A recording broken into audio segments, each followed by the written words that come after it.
वो औरत जो फर्श में जज्ब हो गई। दी रज्ज का हकीकी भूतिया वाकया। दिसंबर 1978। एथेंस लोनाक ईसानलम एथेंस लुनाटिक असाइलम की लंबी सनसान राहदारियों में सर्द हुआ के झोंके गूंज रहे थे।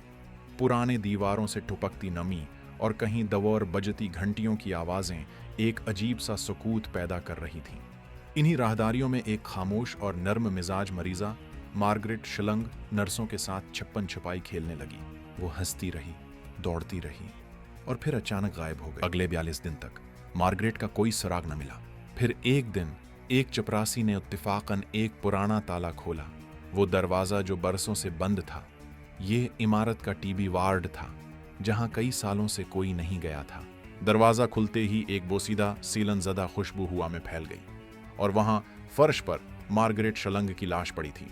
इसके कपड़े एक तरफ तह किए हुए रखे थे जैसे वो सुकून से सोने जा रही हो।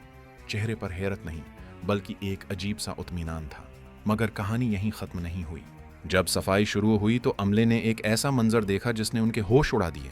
जहां मार्गरेट की लाश पड़ी थी वहां उसके जिस्म का वाज़ेह नक्शा फर्श पर अभरा हुआ था, सिर से पांव तक, जैसे किसी ने उसका वजूद पत्थर में तराश दिया हो। उन्होंने फर्श रगड़ा, ब्लीच किया, पेंट किया, लेकिन वो निशान कभी मिटा नहीं। साइंसदान कहते हैं कि ये एडिपोचरी कहलाने वाला कीमियाई अमल है। जिस्म की चर्बी और नमी मिलकर एक मोमी मादा बना देती है जो फर्श पर नक्श छोड़ देता है। मगर जो लोग रात के वक्त उस कमरे में गए हैं, इनका कहना कुछ और है।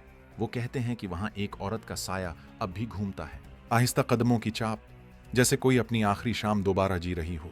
आज ये इमारत, जिसे अब द रिजेस के नाम से जाना जाता है और जो ओहायो यूनिवर्सिटी की मिल्कियत है, अब भी वही निशान संभाले हुए है, साफ, वाज़ेह और खौफनाक हद तक इंसानी। 44 साल गुजरने के बाद भी सवाल वही है, क्या ये सिर्फ साइंस का खेल था या फिर उस वीरान कमरे ने मार्गरेट शलंग की रूह का एक टुकड़ा अपने अंदर महफूज कर लिया था। Don't forget follow and share for next video.